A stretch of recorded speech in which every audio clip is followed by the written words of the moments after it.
Hey guys, welcome back to the Revive Stronger podcast. I'm your host, as always, Steve Hall, and today I have a very special episode featuring none other than Matt Ogus. The reason it's particularly special is because this is Matt's first ever podcast, and I've been trying to get Matt on the podcast for years, and finally he succumbed to my hounding. And also, for many of you who have been listening to the podcast, you'll know Matt Ogus was a huge inspiration for me getting into natural bodybuilding, and really I don't think I'd be where I am today without Matt, so I have a big thanks to say to him. So in today's episode, we're going to kick things off by talking about the concept of half natty. What are the origins of that? What does half natty really mean? Then from there, we're going to delve into some important discussions on mental health, and Matt shares his thoughts on how crucial it is to keep that aspect in check while chasing big goals. We'll also touch on the differences between nutrition and training, how nutrition can be quite quick to learn, but training is a lifelong lesson.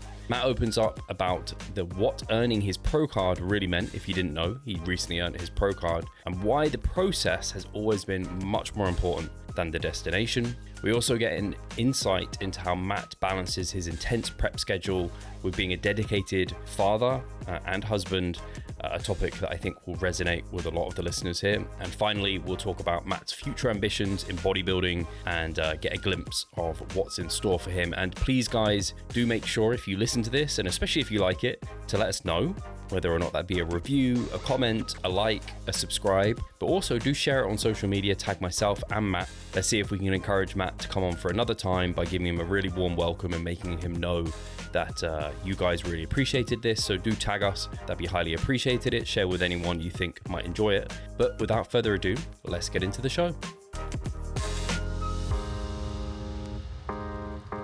So Matt, you're wearing the half natty shirt. Many of the audience will be exactly aware of half natty is, but what's your stack then? If you're half natty, what's the stack? Give us the download.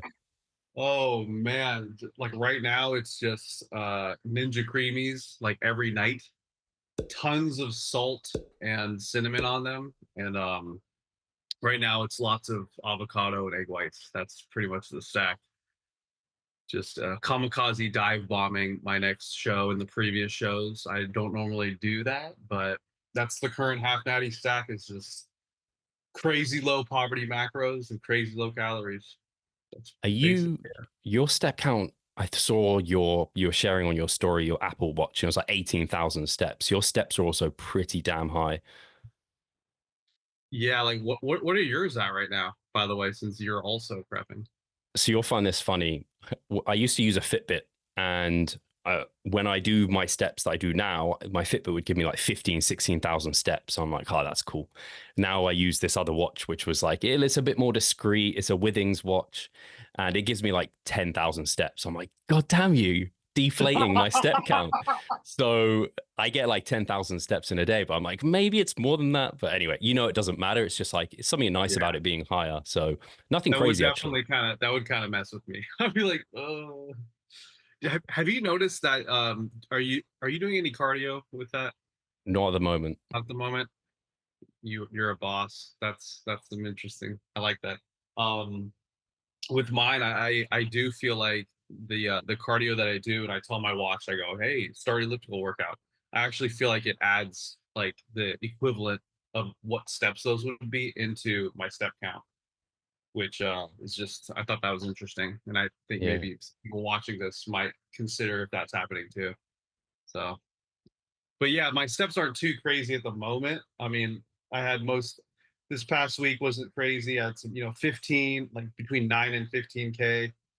It's been a little bit over the place, but like there were some days in June where I was stacking like a whole week of 20K, 22K, 20K, but over the past couple of weeks, I haven't been worrying too much about the step count, to be honest. I've just You been eating poverty macros instead. Just Are you using, I think you're using a weighted vest. Is that something you're still using? Because you had the nice sleek one. yeah, I believe you've used one too.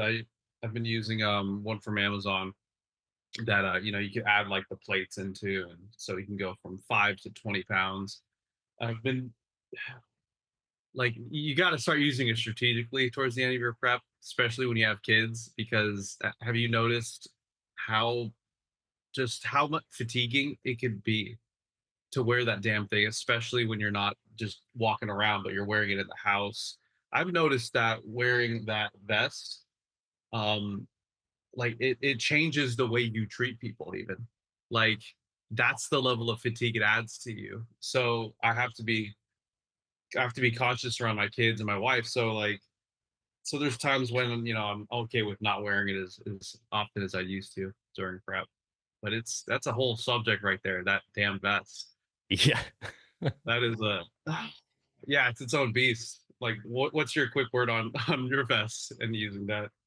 So I used it for my last prep. You're completely right, and I was using it to replace the weight that I lost as I dieted down. So I had but I didn't have the nice one you did, where you could incrementally do it. I was just like, right, I've lost a roughly 5 kilos. Let's chuck the 5 kilo one on, and then I'd like periodize time at 5 kilos and 10 kilos to be at like 7.5, and then I just transition to the 10 kilo vest.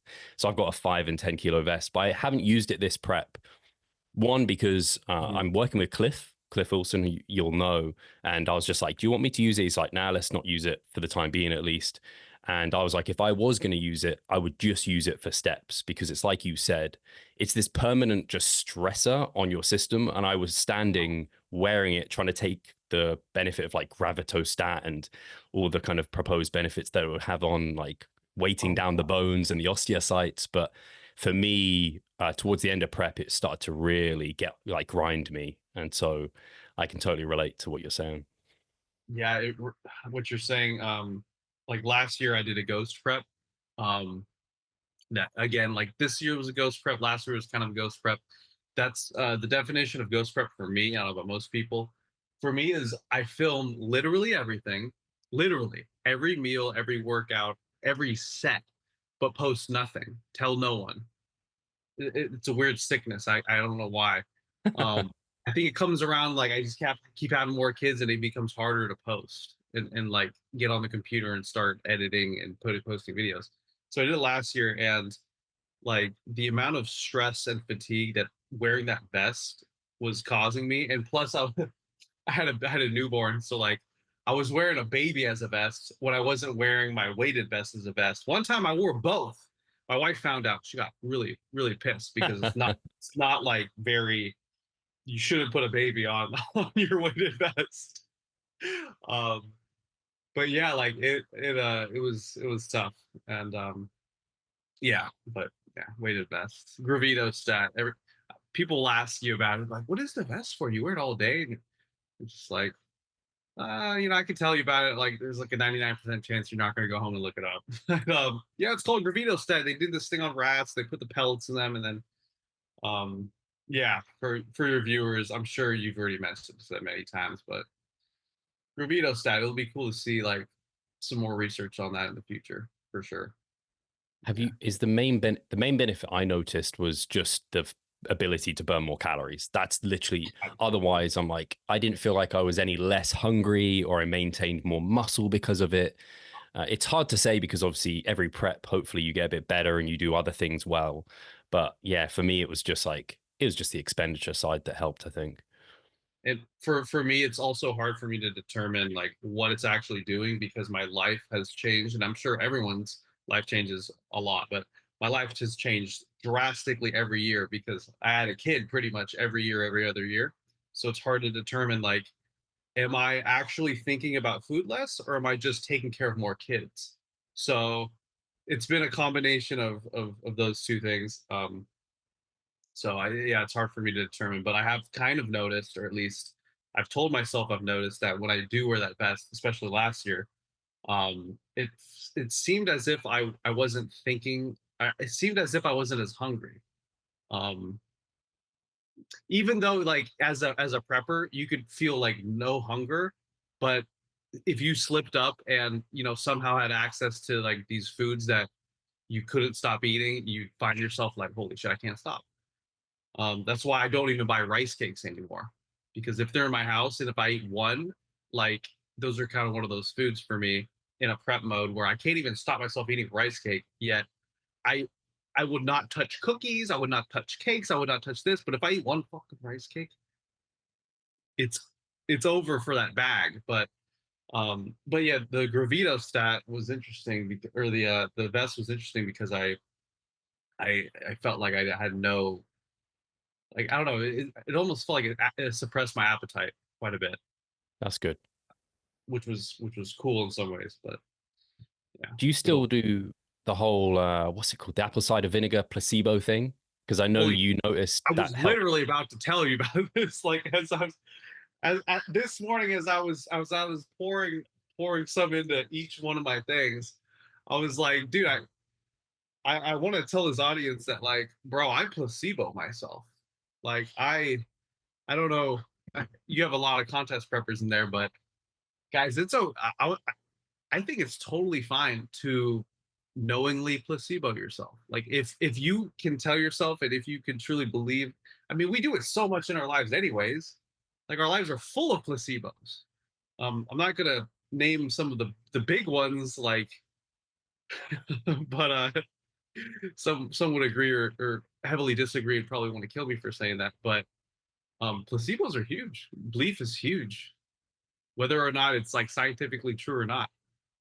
But yeah, I placebo myself all the time, baby. That's All the time. strategic Are placebos. you? I Are like you? it. You got some placebos in your closet? Probably, to be honest, not that I would call this a placebo, but I think there's actually research on this where there was like a group of trainees and they had a coach give them a program, or they just were given the same program but no coach. And it was like if they were coached with the program, just having that coach give it to them was like there was more belief behind it. Mm. And so they got better results. So I think, not that I'm calling Cliff Wilson a placebo because he's a smart, very good coach, but I think if you have someone in your corner you completely trust and they tell you like this is the thing that's going to do it for you, you've kind of Yeah, got a positive placebo in a sense, maybe. So that that's the only one that comes to mind. like, when you think about the gym life, yeah, I feel like confidence and belief in what you're doing, it does it seems to be a common denominator for a lot of people that are just making at least a bit more progress than others, you Yeah. know. So This is talking why? of Naruto. We're talking about Naruto off air, and you need to watch it at some point. But he says this phrase "dati boyo," or "bayo." I don't know how you say it. Anyway, so that's in Japanese. It basically is translated to "believe it," and that's something that I love from that anime. You probably picked bits of anime where you're like, "Fuck!" Like I can use that as motivation. So that's something I often kind of say to myself: is like believe, like have self belief, because especially for myself, I often don't believe in myself, and so it's something that's helpful. So I think your comments there are sing true for sure. Yeah, belief. I've been watching I don't know if your audience knows this guy, Myron Golden. He's kind of like a success coach, business coach type. Um, but I've been watching some of his videos, and for the last couple of weeks, and just, yeah, belief is it's a serious thing. And yeah, yeah, I could go on about that for a bit. But yeah, like, it's funny you mentioned the half natty in the beginning of this video. I feel like, I actually feel like a decent portion of your audience might be kind of old enough, or at least kind of know the scene enough to sort of understand, like, what it's supposed to mean. It's like a half joke, half not. But for those who might be watching and like, what does that mean? Because it does trigger some people for some odd reason. It has nothing to do with, like, actually drugs or like taking drugs. It's not like someone says, "Oh, I'm a user," which I'll wear this to Gold's Gym, and, like, maybe 25% of the guys at my local Gold's Gym are enhanced, and off, or like on TRT, or because they're older or whatever, and they'll be like, "Oh, sick shirt," and like, instant rapport, instant, which is great because then I don't have to wait for machines with that person. I could just work in strategy, a whole different topic. But um yeah, a lot of people will assume that, like, kind of you're on that side of the fence when you wear a shirt like this. But really, this term, and Steve knows this, that this term, well, it came about for a few different reasons, but the most current, what this means is basically, you're likely a natural bodybuilder. You've been training for 5 to 10 plus years, and you're at a point where, a lot of people might look at your physique, whether you're cut or not, and just kind of assume that you take some gear. So that's pretty much what half natty really is. It's just that, but it's also kind of like like, yeah, it's half like, look, what do you take? It's like, dude, I'm half natty. Like, leave me alone. Just like mind your like, let me do my thing. That's also kind of what it means. I So, can see how it could confuse or trigger people because I even had it where I was wearing it and I was like, are people going to think I'm now like I take stuff when I have this on if they don't know what it means to like half natty kind of says, well, half of you is natural, half's not. Like, yeah, TRT is kind of what some people might presume. But ultimately, what does it fucking matter what anyone else thinks? It's like it's for you. And that's where yes, the joke of it exactly. kind of is, right? 100%. Like I'm starting to get to a point where like I don't like I really don't care what people think. Like I have so many kids. Like I have zero time to care what people think. Like it's so freeing, man. I kind of love where I'm at in life where yeah, yeah, I love it. But On the sub, also, oh, sorry, go sorry, go for it. ahead. More. Go Also, ahead. like, I think the true origin of the term half natty came from both lighting, just really great lighting, but also we won't name them, but back in the day there was an organization that really pushed themselves as natural. They were a competitor for the NPC, like the prime business competitor against the NPC in America at least. And a lot of the big name guys that claim natural for the last 10 years were like the champions of that league. And you probably know which league I'm talking about. It might rhyme with Castlevania, perhaps.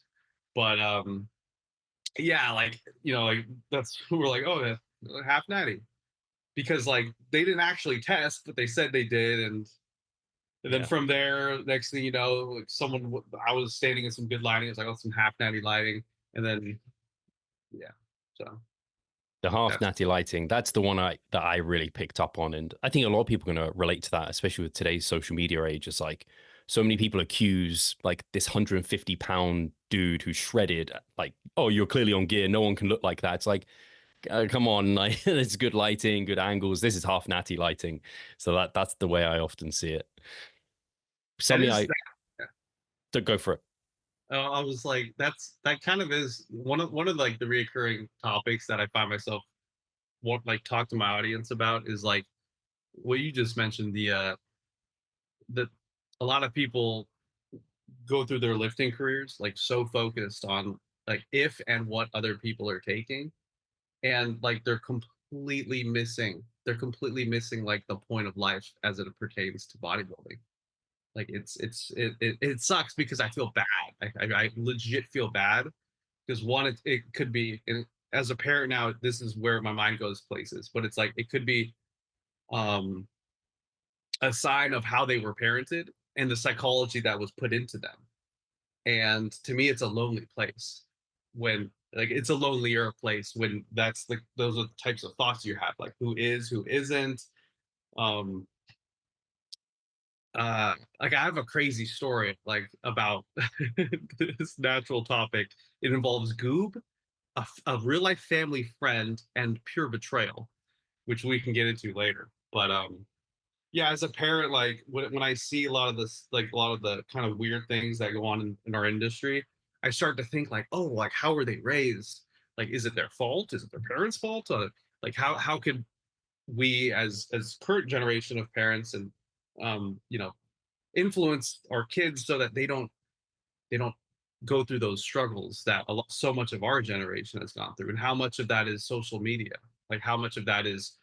But as a parent, I accept 100% responsibility over my kids. Like I would never say, oh, kids these days, oh, this generation. That's why I homeschool and do all the crazy shit that I do. But yeah. This is where I wanted to chat about a little bit was the whole having your kids. And I mean, you have four children, right? And you've got your fifth on the way. Is that correct? Um, so I count a baby before it comes out, but yeah, I got four. Yeah. The baby's coming next month. So Wow. yeah. So yeah, that's a handful and a half. And what I wanted to ask is, how have you? I guess it's developed over time, but a lot of parents, it's tough regardless. Let alone being like completely shredded, your glutes are in. How do you deal with them being challenging at times and you not letting the pressures kind of get to you? Like, have you developed any skills, read anything that's helped? Do you think it's largely you and your upbringing that's helped you as well? Um It's a little bit of everything. Like, well, one is I read a lot of books, like an insane amount of books on a lot of different topics, but a lot of parenting and parent type books. So that helps a lot to understand just child development, child psychology, but also like with parenting, it's not just about okay, how do I raise this child, or um how do I best raise this imbue things into this kid, but it's like parenting or being a parent is really about you parent yourself first, because if you're not doing that, if you can't do that, then like no matter what you try, no matter what you do, you're not going to be doing a great job raising your child or parenting your child if you're not doing the same for yourself. So it's a crazy journey that this whole parenting thing is, but like I'm grateful that I'm conscious that this type of psychology and science and art mesh it exists, because a lot of people don't even like they've never read a single book on this stuff. Like it's almost like before you or I discovered 3DMJ, we were just lifting in the gym, right? Like we were just lifting. And yeah, we go online and go read some articles, but like we didn't actually know that there was some like real science and like real application to this stuff until finally that one day someone gives you Eric Helms's phone number. This is my story. And then you get on the phone, you hire, and then it opens your world. Like I with bodybuilding, that's how probably you feel and have felt for the last 10 years sharing this stuff. And I'm almost in that place now with like parenting and how we can help and like just change the trajectory of our future lineage and generations and this next generation that's coming.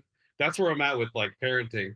And it's so exciting to me because like I feel like I'm entering this new realm. Bodybuilding and parenting are so alike, Steve. It's crazy. Like there's a Dunning-Kruger. It's unknown to 99% of people. 99% of people have no idea where they fall, that there is a Dunning-Kruger for their bodybuilding journey. Um, and it's the same thing with parenting. People are just raising kids and, do your, like, yes, we should all have raised kids, whatever.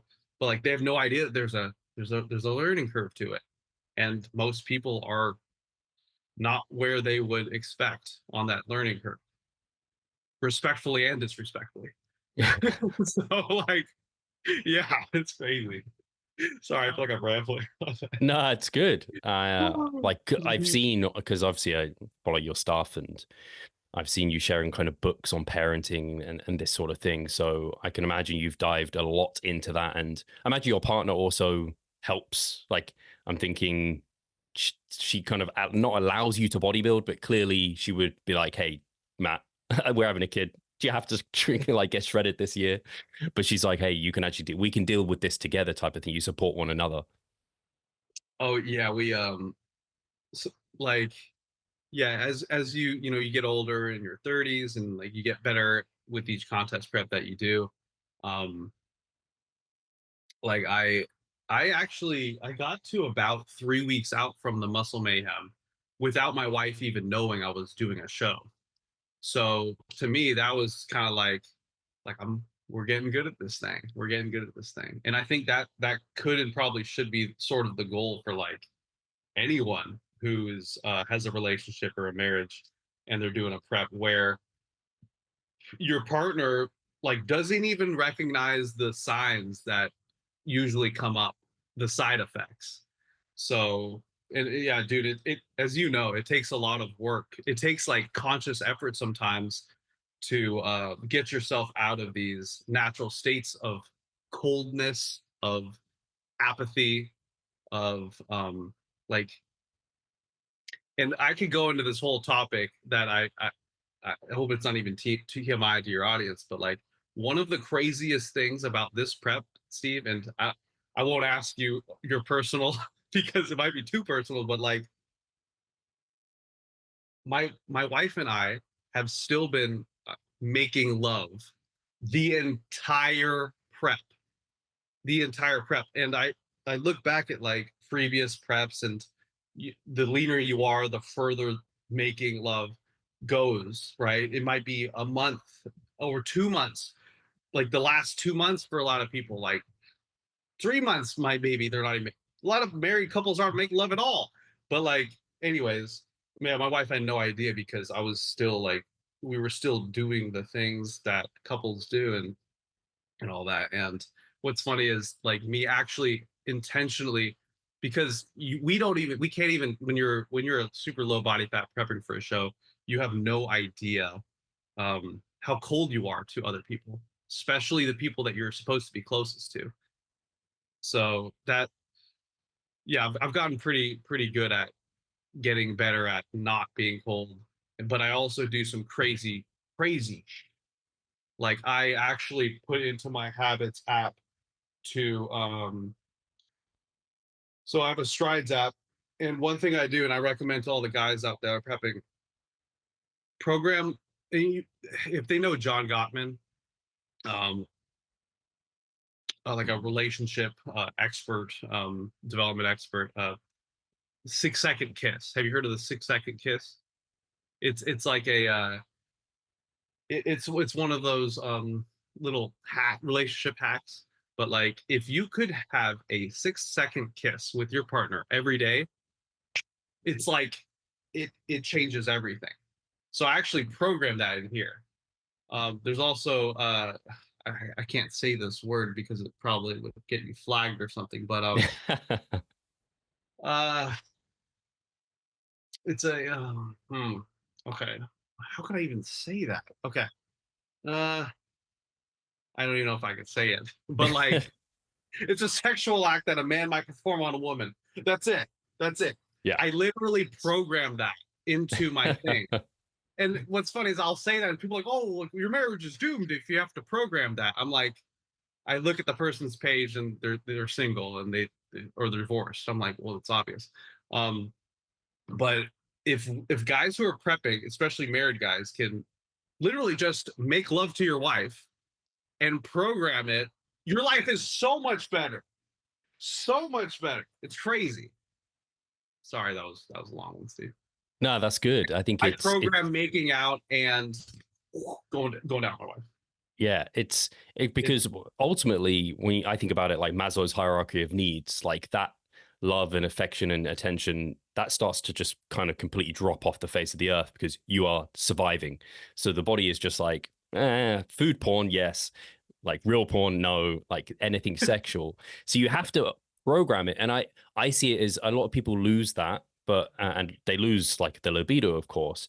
But I think Yeah, I don't know, at least with me, it's like a use it or lose it. Like as soon as I stop 100%. doing it and it's not routine, then it just completely falls off the face of the planet. But if I can program it, it starts maintaining, and I think that's a good thing for sure.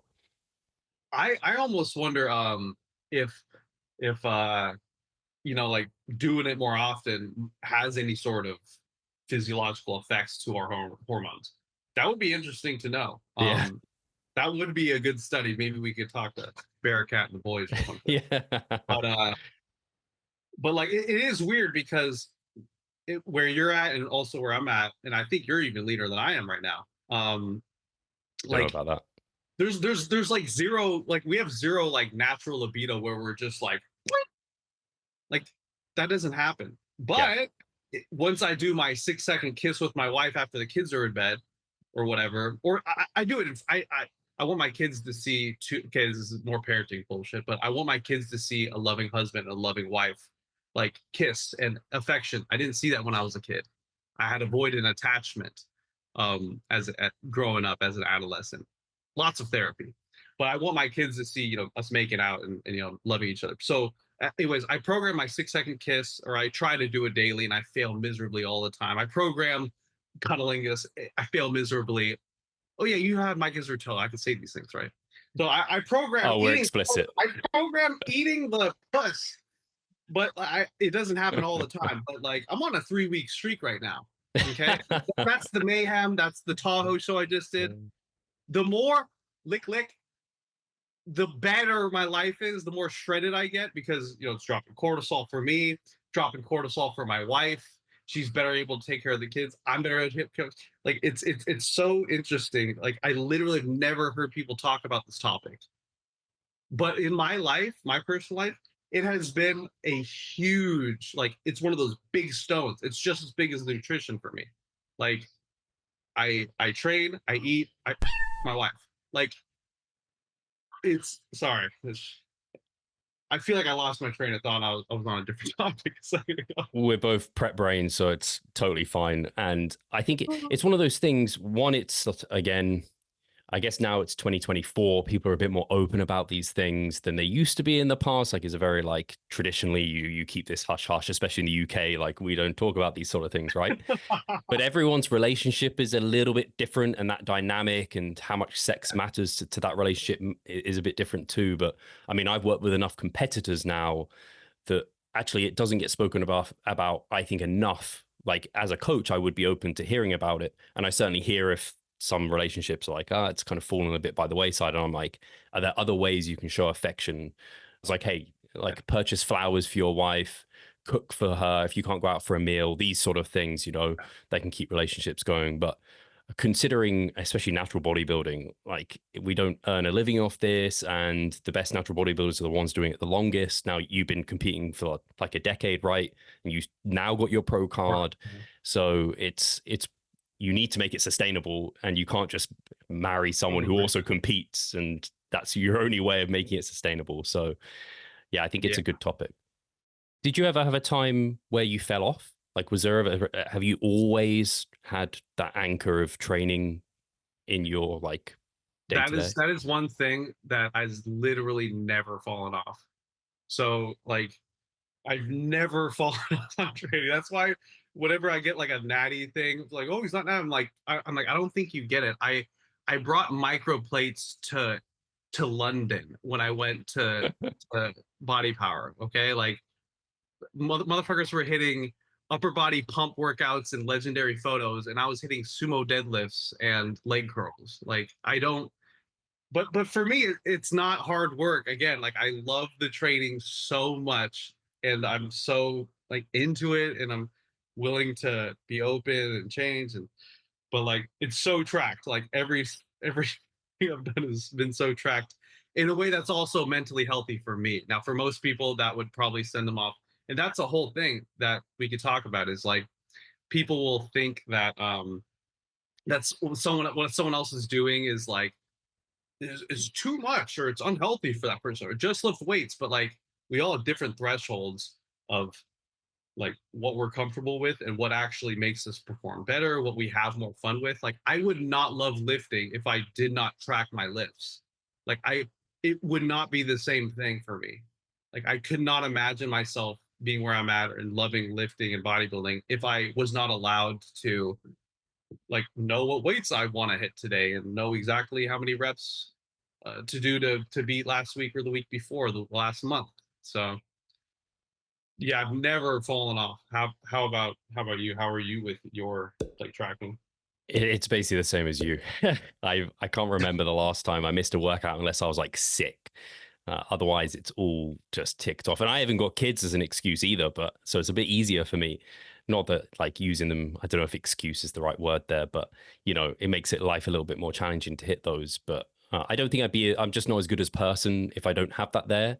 And it's not like you said, it's not something I dislike. It's something I love. So I'm going to do it whenever I can. And you've been like tracking your lifts too. Yeah, exactly. I mean, For they're in how long now? spreadsheets. Oh Like, I yeah, track every all the workout. fucking I spreadsheets. don't, they're just all hidden like in Google Sheets, and I could look back for way too long. And Have you ever like looked back at your numbers and actually I know you have. You look back at your numbers and you're like, holy shit, I was strong as shit in 2012. You look at the footage though, and your bench press is literally like like like full on or like thrusting and stuff. It's funny how the numbers mean different things over time, and generally better technique over time. Because in 2012, man, I was strong as shit. Like, it was like, this makes no sense, but was yeah, that your Jim Wendler 531? Was that when you were running that? this motherfucker knows everything. Yeah, 2011 and 12 was a good 531 year, That was basically. I doing the same thing. Of course I was. You know what's funny? Like, Jim Wendler I mean, I feel like he has no idea like that all these different groups of people that ran his program and he has no idea because I feel like he's kind of like me. He's like a private family man. He just minds his own business. There's no idea like half the world was doing 5-3-1. Half of natural bodybuilding was doing 5-3-1 at one point in time. Boring but big. I think he actually followed me on Instagram the other day, but I don't know if that was like, I don't know, how Ronnie Coleman followed me once. I'm like, it's just all bullshit. It's funny, like yeah, half the world was doing boring but big, and Jim Wendler's over here just like chilling with his son that he wrote about in his book. Yeah. Did you ever do a powerlifting meet? Because you were strong as fuck. I did one, but I was so unprepared and so random. And what's really crazy is I did at the same meet was me, Alberto Nunez, and Eric Helms. So there was like I look back and some of the times I've had in life were legendary. But at the moment you're like, oh, it's powerlifting. But like, yeah, I bombed out, man. I had like a man squat. I did my bench. I failed at least one lift on both of those. And then on the deadlift, I didn't even total because like I picked it up, I put it down way too fast, and then I couldn't do it again. So yeah, powerlifting is. Sounds like my first meet where I was just like very underprepared for the actual meet itself. Like I had trained for it and peaked for it, but I didn't know like the finer details. Like your first bodybuilding show, and I didn't shave my armpits as an example, and they were like, the judges were like, "Why didn't you shave your armpits?" I was like, "Oh shit, you have to shave your armpits." What? There's so many little things you're like, oh my god. Shave your armpit. Do you read any fiction? By the I'm way, terrible for reading. Brand. I'm not a good reader. You were more of like a podcast listener or ebook or audiobook or That, and then TV and anime, and that eats up my time, to be honest. that's true. Like there's a lot of good shows out there, and yeah, I love a good show. All that stuff. I do want to reflect on, I wanted to touch on this because obviously we mentioned you've turned pro. If people don't know that, that was I think probably quite a big deal for you. I don't know if it was, but if for me, it would be if I turned pro, say, I don't know, what if ever it happens, it would be a huge deal for me. I'd love to hear about, because I also, obviously, people have followed you through your various Matt versus series, and they've seen that going pro was a goal of yours for a long time. I'd love to hear about kind of what it meant to you to go pro and how your mindset has evolved surrounding that status. Yeah. It is crazy because like in 2011, 2013, like going pro was like after you read Think and Grow Rich, the book tells you like have these goals in your mind. Like, dude, they were in my mind. Like it was so intense. As soon as I finished my 2011 season, entered the off season, the 5-3-1 season, and like going pro in my next competition bodybuilding season was like it was the thing. But then I got older in 2016. I remember that was like I still wanted to go pro, but it wasn't as like I don't know, like over time just I started to like, and you know how this feels. You start falling in love with the journey more than the destination. And then in 2021, I didn't even do any natural bodybuilding shows that year because none of them lined up properly. I had a kid, or I say it like it's just like whimsical, but we had Leo in 2021 in May, and the Muscle Mayhem that year was like in like way later in the year, and shows are it's like do you fit your life around shows or you fit shows around your life? So over time, I'm fitting shows around my life more than my life around shows. And in 2021, I didn't do any natural bodybuilding competitions. I did an NPC show, which everyone was like, "Oh, he's definitely on steroids now." I'm like, "Oh, actually, it's just the Muscle Mayhem's in October this year." And anyways, so I did an NPC show because it was local. We took my family on a vacation, and I didn't even think about like becoming a pro bodybuilder, natural bodybuilder that year. 2023 came around and did another ghost prep, and was me, Sam Okinola, and Chris Barricat. We started a book club in 2021, and I was like, yeah, kind of, it's funny because like we were like 8 weeks out. We're like, all right, let's do the mayhem. 8 weeks, which is like, as a coach, that's like your worst nightmare for a client. for a client to come to you and be like, all right, coach, there's a show in 7 weeks, 9 weeks, 8 weeks. Do you think we'll be ready? Your natural reaction is like, but obviously, as you know, like the more experienced folk, like they can, like Sam Okinola could run a marathon and then in 3 weeks win a pro show in natural bodybuilding. And not that I'm anywhere close to him, but like as I get older, like I'm realizing, man, we could do some crazy shit. Like I've done some crazy shit where I'm like, wow. So, anyways, yeah, I did 2023, but my dad passed away last year, 2023, combined with having a kid. So I actually kind of backed off from doing the Muscle Mayhem last year. Still went to it and supported it. But then this year, 2024, and I'm sorry, like I'm kind of all over the place. Prep guys, prep right. Um, it's weird. Like I'm still, even though like I went pro this year, and it, if this happened in 2013, like I would have been over the moon. I would have made 17 videos about it. I would have like all of these things. Like I think I've mentioned once in like one Instagram post, hey guys, I'm a natural pro bodybuilder or whatever. Like it's I don't know, man. Like I almost like need to like go harder on business. Like my life is too much my business. Like and my life is like my kids. But talking to a bodybuilding audience about my kids doesn't pay the bills. Which is why I almost want to branch out into like a different realm at times. But like I am very excited that I got my natural pro card. It's just like it's less of this goal, or it's less of this like trophy as it would have been in 2011 or 2013.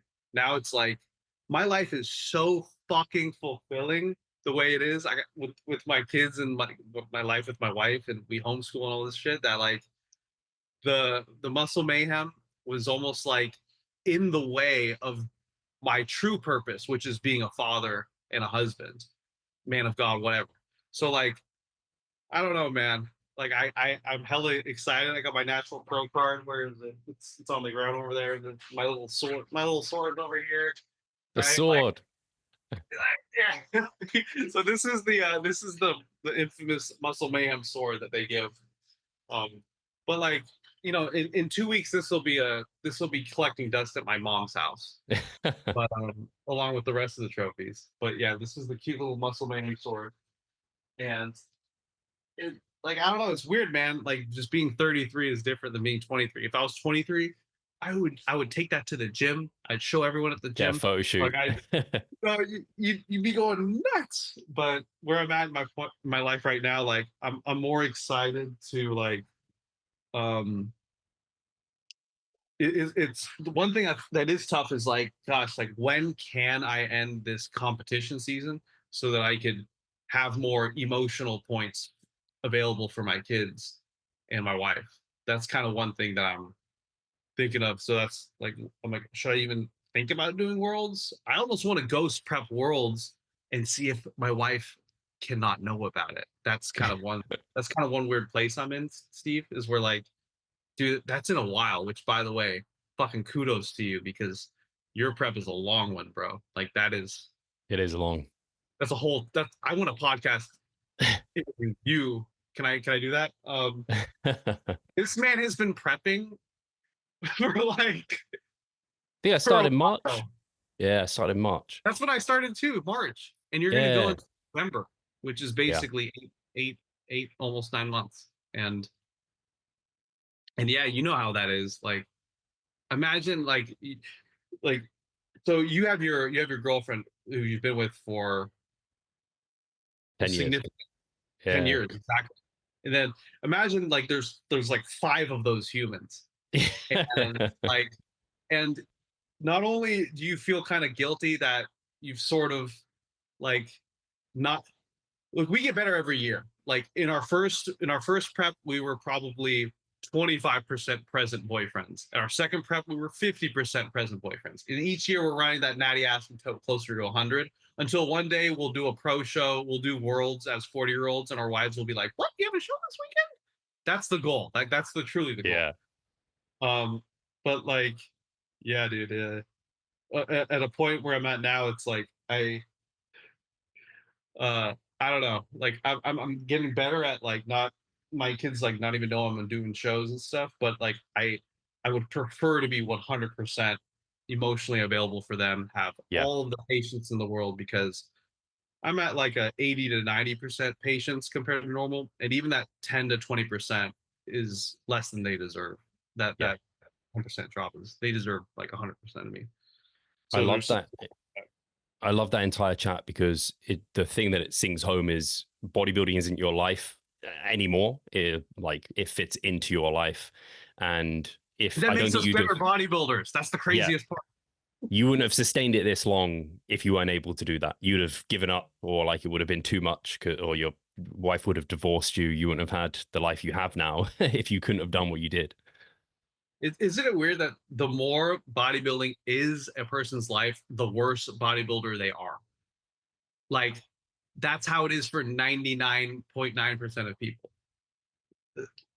There's a couple people that they might make them a better bodybuilder, but they're also single, divorced, or forever alone. And what's worse, like that, or being a slightly less stage winning bodybuilder? I don't know. So it's that's back to like the parenting thing. Like I don't want my anyways. Yeah. I'm interested. You said you started dieting in March. How much have you lost weight wise to get to where you are? I think like I had an average body weight around 187, and the lowest my average body weight got around this prep was, yeah, so basically 20 pounds. Like I hit Okay. moving averages around, it was moving averages, so not true averages, but around 160. I even got into the 166s in terms of moving average. I hit some lows of like, I even hit like 163. So from top to bottom, like high 180s to 163, but averages about 20 pounds, a little You're more than. 5'8". Is that right? Uh, if I did, my net worth would be like this much more. I'm 5'7", 5'6¾". According to the NPC, I'm 5'6½". There you go, guys. The NPC recently measured me 5'6½". Okay. Nice. So you'd be in, yeah, we'd be in the same class. If they were doing height classes, we'd be in the same class. We're in the middle weights. We'd be in the same class. You're a pro How now tall are though, you? so no worry about that. I'm What's 5'10". you're 5'10"? Yeah. I'm right on the upper end of that cusp. So Well, you know what's great? Like you would, I'm thinking about classic physique because that's the next show that I might be doing nice. if I can like if I can swing that. But yeah, dude, your weight cutoff would be something kind of nutty. 5'10", forget what that would be, but like yeah, you'd be able to weigh like 190, damn near, like 185, 190. One Something can like dream. If I was a Brian DeCosta, maybe. guys, I don't think your audience understands how in sync we are, but we literally think the same Were you thinking all the time. that? That was the next words off my lips. Was the Brian DeCosta. He's something else, isn't he? He's absolutely absurd. Brian DeCosta. Brian DeCosta. I watched. This is fun. I watched a. You can tell me what you think.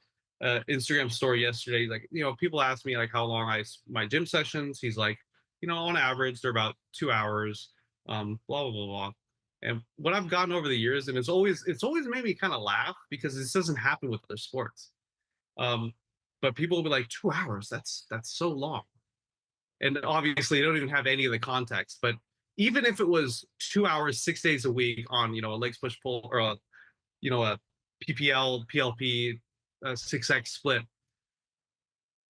like people will say it's too long while they're talking to the best bodybuilder in the world. Like imagine Kobe Bryant or like any not even a top 10 or top 100 NBA player saying, yeah, I shot hoops for 3 hours, 4 hours a day. No one says that's too much. Like, it's crazy. Yet bodybuilding is such an accessible, and thank God it's such an accessible sport to everyone that the Dunning-Kruger is so crazy, and it's such a psychologically mind effing thing where everyone thinks that, like, they know what they're doing. That people will be like, 2 hours is crazy, and they'll believe it with their soul. It's like, wow, okay. So the best bodybuilder in the world is training for too long, in your very experienced opinion. All right, for sure. I don't know. I always thought that was interesting. It's like when people critique Usain Bolt's like running stride. So he's the fastest man ever to live, and you're critiquing how he got to be that. Like, you know, I mean, it's like It's like PubMed that, but Warrior.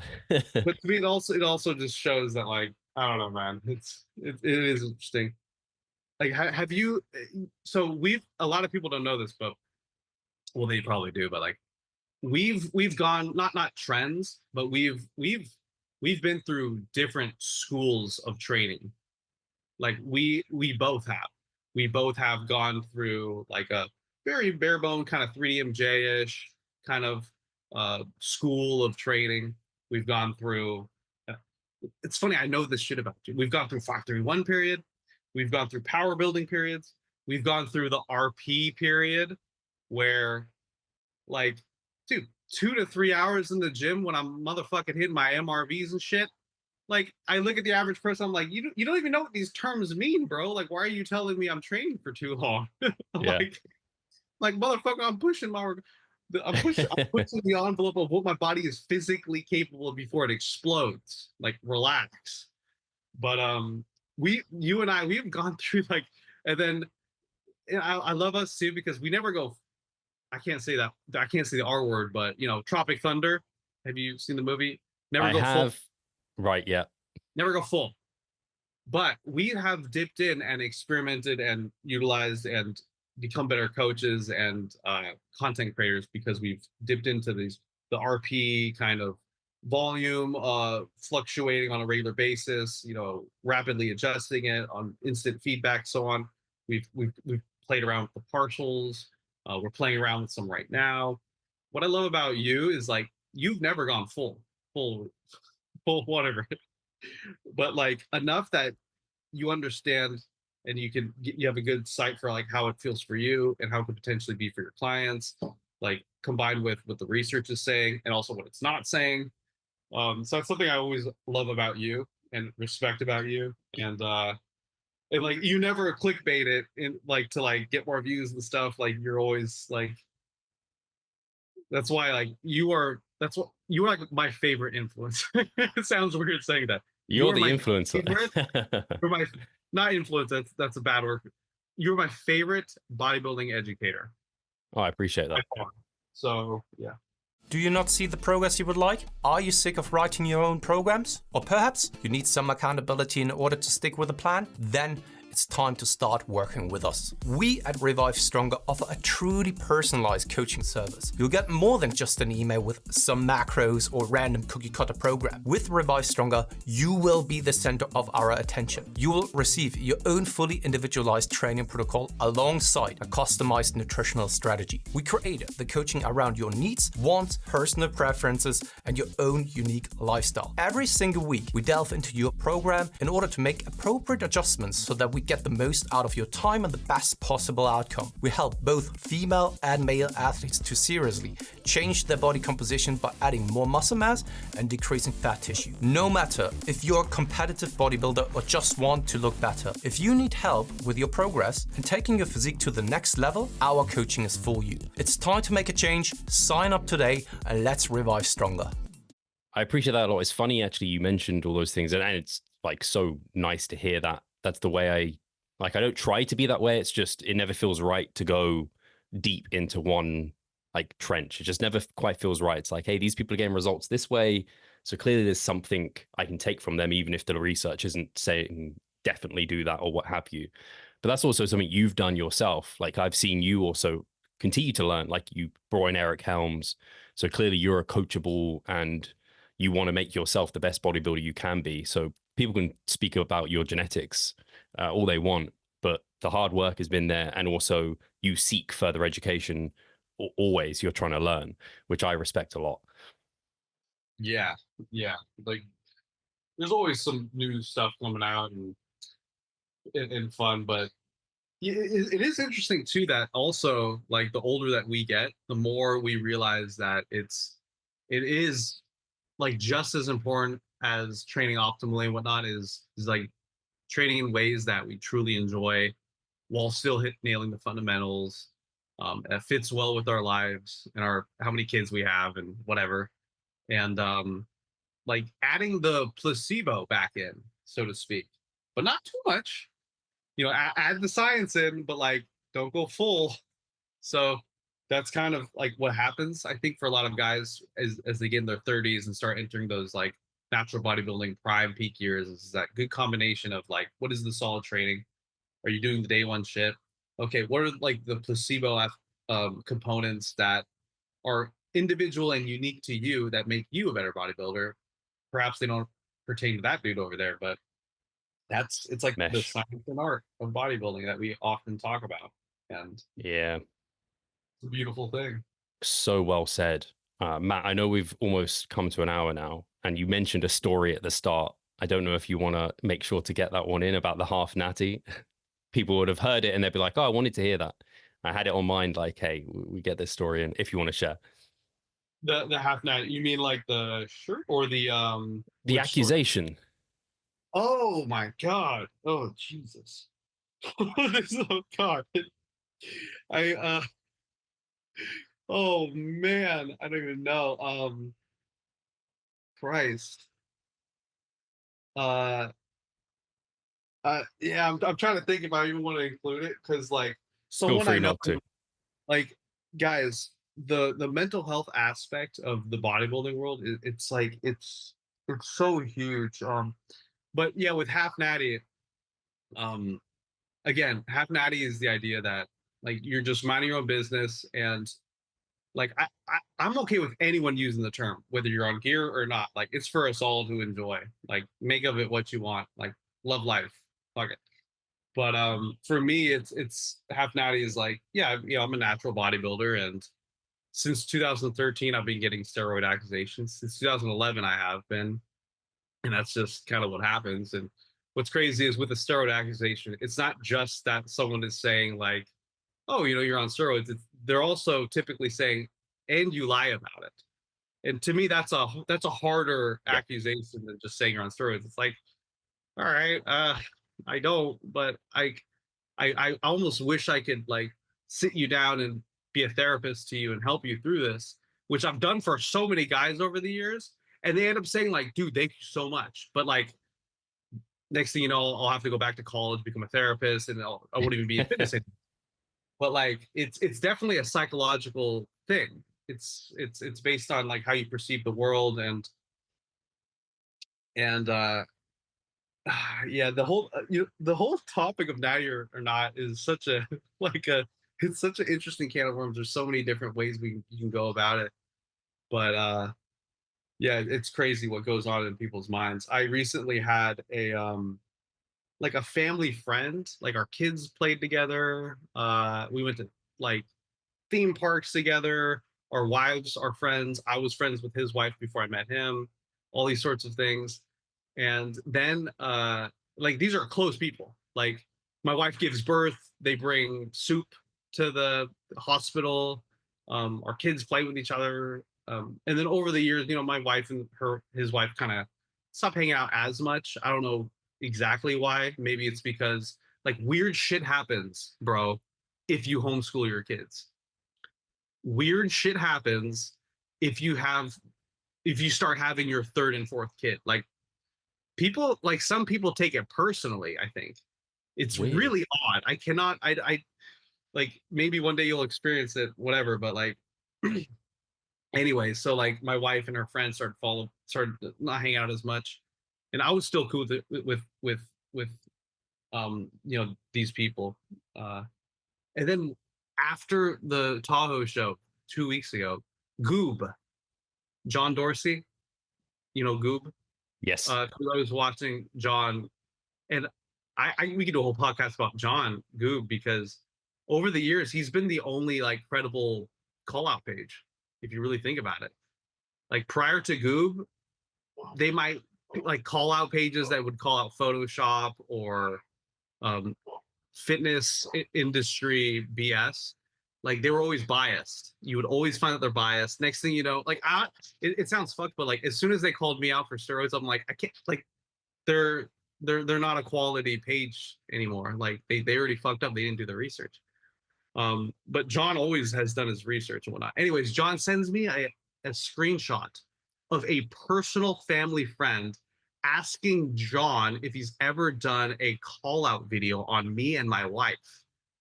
And this is the family friend. And I was like, so this was back in like last year, they asked. And it was right around the time of my son's birthday party that Brittany realized that she checked the date. She's like, dude, that was 2 days before Grace's birthday party where the wife came over. Anyways, fast forward, he even bumps it like 6 months later, like, hey, did you get the message about, you know, doing the call out on them? I think Goob ignored him. He's like, no, he gave like one response. This year, this person jumps back into his DMs because Goob was wearing a half Natty shirt. And he goes, and he said something like, you know, the dude's on gear or whatever. Anyways, Goob, because it happened right in the moment, and he posted a picture wearing the shirt. He's like, dude, the people are jumping on me quickly. And it was, to him, it was just a random DM he got. But this was a real life family friend of mine. So that is the definition of half natty. You can be friends with someone for 3 years, never talk about training, never talk about fitness. We talked so much about like COVID and Trump and like politics, and we joked about liberals and conservatives, and we joked like for years. We went to Louis C.K. together, we went on double dates together, like we went to Disneyland together. We never once talked about fitness, training. We never lifted together. We didn't do any of these things. But this individual must have thought that in this person's mind, it was such a big deal that they thought that I was lying about being on drugs, that they would nominate their own real life personal friends to be called out in front of 700,000 people on a call out page. So I was like, what? It blew John's mind. It blew my mind. I said, I didn't want to show my wife. I didn't want to show my wife because, like, I don't want her to sleep back. Anyways, a week later, I showed my wife. We both slept pretty terribly that night. I slept fine until that point. I slept fine. Like, I couldn't care less. I was like, all right, well, I guess we lost a friend. Like, that's some serious betrayal. Yeah. Like, in my head, I was thinking, like you could talk to me, like you could ask me, like you've never talked to me about bodybuilding ever. Like that's crazy. I mean, yeah. Like I don't talk bodybuilding with my friends in real life. Like, anyways, that is a half natty situation, guys. A real life friend literally will throw away a 3-4 year family friendship. To me, that says it's deeper than it's there's got to be deeper. Like him, his wife, maybe his wife has a lot of shit against my wife. Who knows? But anyways, I sent the DM to the guy, and he basically was just like, well, you know how it is. Like, bro, totally brushed it off. He's like, you know how it is. Goob was calling out people that lie about steroids, and he's like, come on, man, I know you work hard, but come on. And I am like, dude.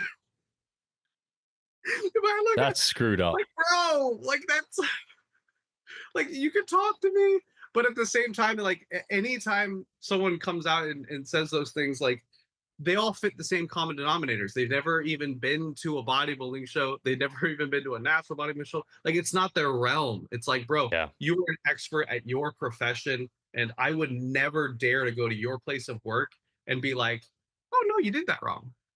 Like, no, like I don't think you know what you're doing there, or like, oh, that's the truth about that. But like there's a world of people that like this is their world, and then other people will like, there's Dunning-Kruger, bro. It's parenting and bodybuilding. There's the Dunning-Krugers are crazy. The best parenting experts are people without kids. The best or whatever. So like it's so trippy. That's the story. It's wild. No harm lost.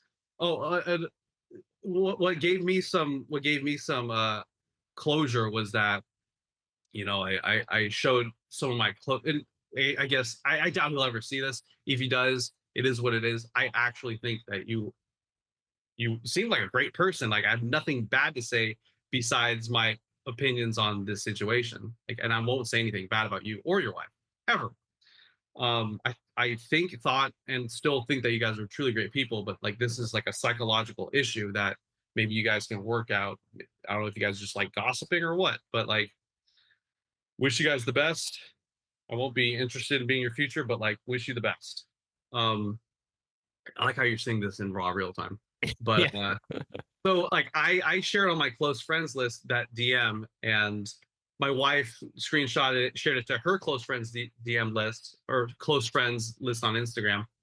And locals, like literal locals who are like mutual friends of the two of us, were like, dude, like they were like, they were giving us just more like information that like, dude, like it ain't you, it's them. It ain't you, it's Right. them. Yeah. So in my head, I was like, damn, because I in my head I cut so much slack. Like I knew my wife and his wife were kind of fading a little bit, but I had always given her and him the benefit of the doubt. Like I never assumed anything bad. I was literally 2 days before seeing this DM from the husband, I was talking to the wife at the gym, like trying to set up the next play date between our kids.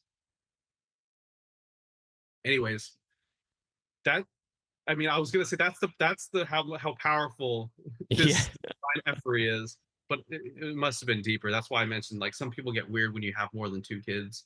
Yeah.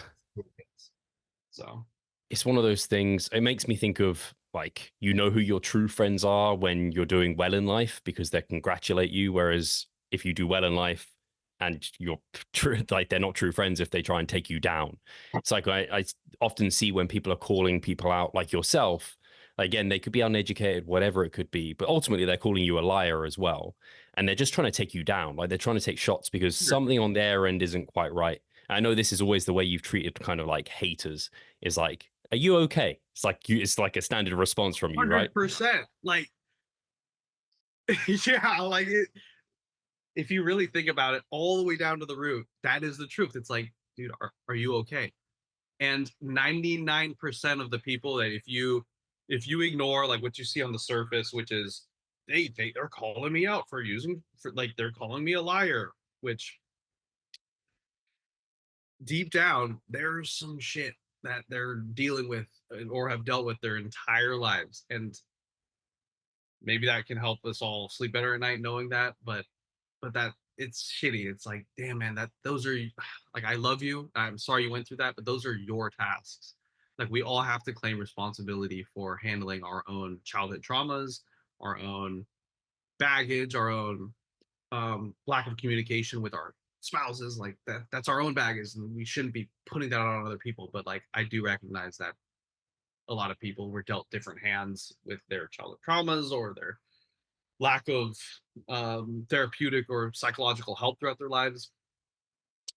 That's why I'm like, dude, books, like we got to be reading books, because a lot of people don't know this shit exists.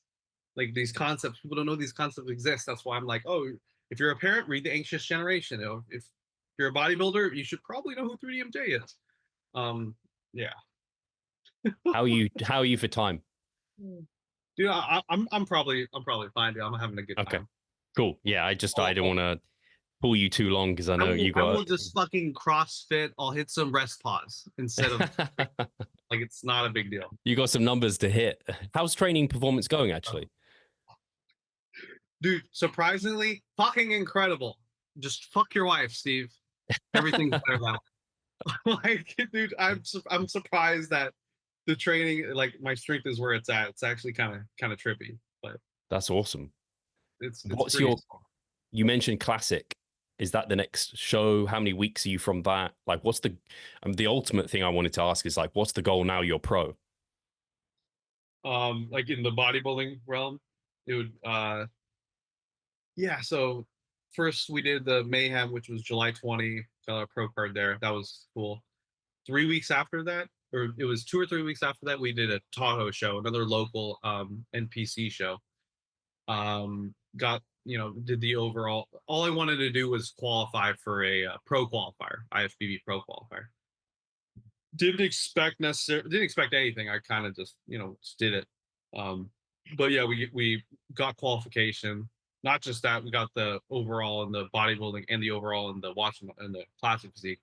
I'll admit that the competition was not as competitive as when I did it in 2021, for sure. Like 2021 was fucking insane when I did this show. Goes to show that like you can't control who shows up. Granted, I was definitely a better bodybuilder this year than that year, but like, yeah, different years, different shows, and that's a whole topic right there. Like, not all pro cards mean the same thing.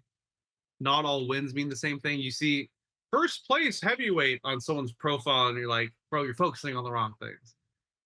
Or, I mean, that's also a marketing ploy, guys, for coaching and stuff like that. So keep in mind, like, you got to differentiate. All right, is this person like kind of kook, or are they just marketing and trying to make some sales? Like, try to understand the difference, guys.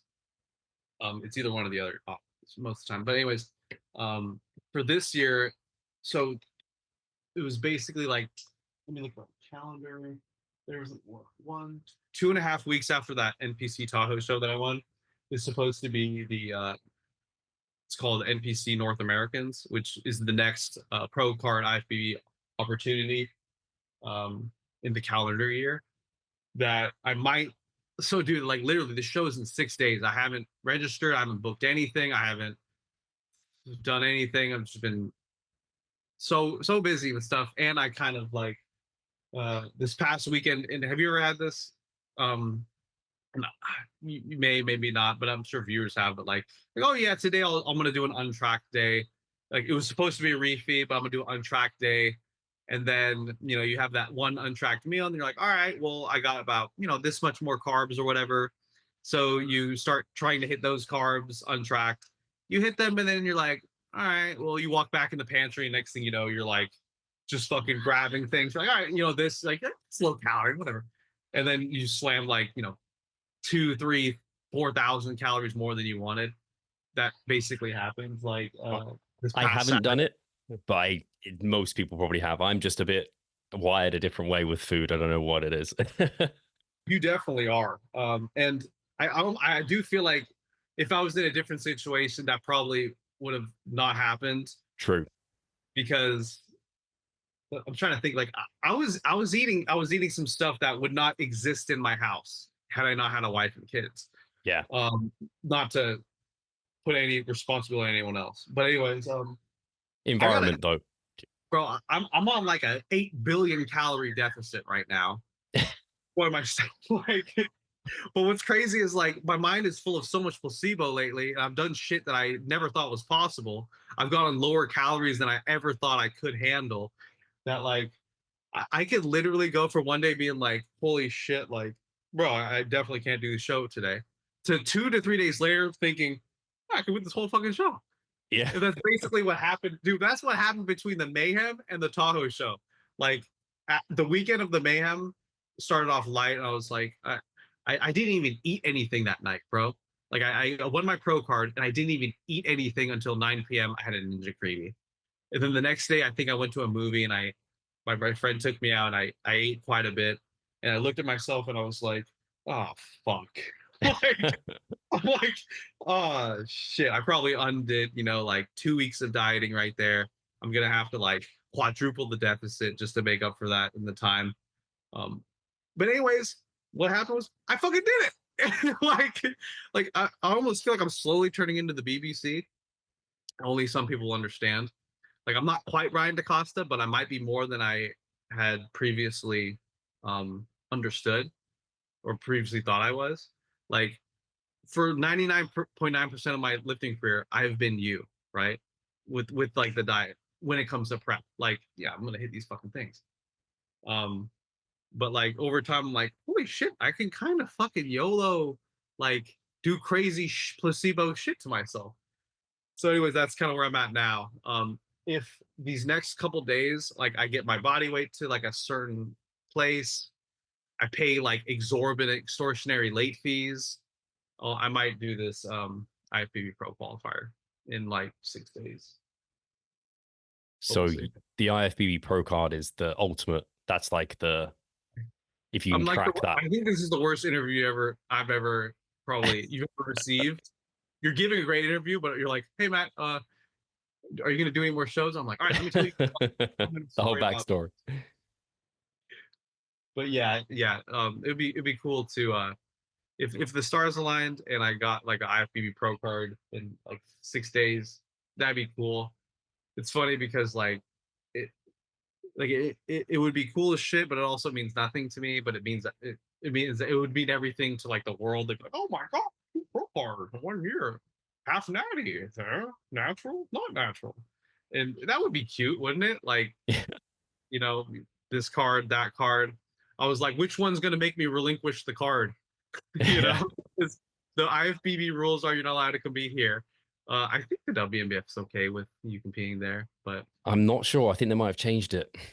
I The doubt IFBB. I would do it like a true IFBB show because like I'm fucking like I'm like a fucking I'm a skinny guy. So Yeah, I mean, I commend you for just even stepping on like an enhanced stage because I just be so like underconfident in size and everything. But that's when like good naturals, the shape that they bring, like the condition that makes up for sometimes that lack of size. So, and by the way, the diet thing, you're completely right. Environment is huge, I think. Like for me, I'm not a bachelor, but that was a terrible thing to say. I have a long-term partner, but I mean, I eat what I want to eat when I want to eat it. I you're gonna work from text in home. like 6 seconds, bachelor. It's fuck me, mother. I get your diet, but But yeah, exactly. Like I'm in full control, so I can completely see that it's a different animal when you're where you are. But also, you've got the years of experience now, where you can like you said, not YOLO, but you have the tools and like toolkit. Like, hey, I fucked up here, but I can just yeah, do this. Whereas for someone who's in their second competitive season, like this, when they're younger, they're gonna that's gonna throw them off and ruin the entire season. yeah. And what I like too is like as I get older, um, and just going through more life, like you can get to a point where you don't beat yourself up over these types of like mistakes. Like I haven't even thought twice about whatever a couple few days ago where I went ape shit. Like I haven't even Yeah, thought twice about it besides here. Like I'm really just focused on each day. Okay, what am I doing today? What am I gonna do tomorrow? Um, and the journey, man. Like fuck, this is such a beautiful journey. I'm sure like might be how you feel kind of in this stage of your life that you're in. How old are you right now? Are you I'm 34. 30? I didn't even realize you're older than me. Yeah, I got a year on you. I thought you were the same or one less than me. That's crazy. Okay. Shit. Very close though. We're like hella close in age. Yeah. I feel like you're at a you're you know you have your own life phases and stuff, and I feel like you're in a really good spot too where like mental health seems really solid. um like just you're in a good place and you don't beat yourself up over things, and like they I feel like you know I'm obviously I have a family already and and you're crushing it with your business, your coaching, your content creation, and all of this, and I look forward to asking you lots of questions on like where you're going from here. But like these are the types of like kind of bodybuilding based lifestyles that are available to people that I don't think are like publicized enough. Like the whole bodybuilding culture can often be seen as anything but like these two scenarios and these two lives that we're living. And like, I don't know, man, like we both were living some pretty chill lives, some pretty Yeah. cool journeys. It's like I want this for everyone. Like, you know, at least decent or better mental health, you know, decent or better life fulfillment, decent or better, you know, career and whatever you're doing. And like it all makes you a better bodybuilder by not thinking bodybuilding is like the fucking number, yeah, and Yeah. sacrificing everything for it. No.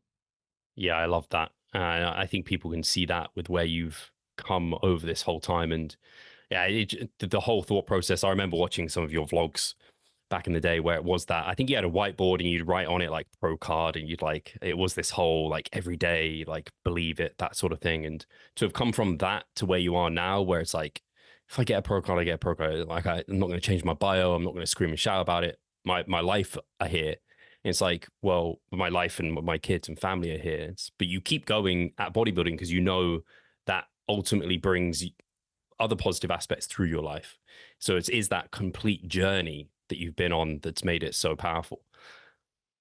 The journey is crazy. Like, we're the best bodybuilders we've ever been, but we're like, our mental energy is spending the least amount of time on bodybuilding that we've ever spent. That's so fucking crazy. The first 3 years we were thinking like non-stop about this shit.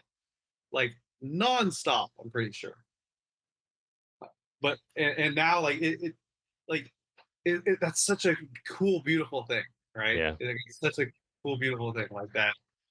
Like we could say, and it truly mean, and it's kind of whimsical, like, yeah, bodybuilding is like doesn't mean much. Yet we're like the best we've ever been at it. Like it's so weird. I think particularly for you with everything you've got going on, like I spent a lot a lot of time thinking about it because my clients and then the podcast and everything like That's this. true, you do. Yeah. But my own bodybuilding, I think I try and spend time, like I plan time to not think about it. That's how valuable I find what you're talking about. Because I'm like, too much of my time is thinking about this fucking thing. It's too much. Like I need time where I'm not, Yeah. so I can zone out and chill out and kind of get the benefits that brings, the balance. Yeah. And I could potentially be underestimating how much time I think about bodybuilding too.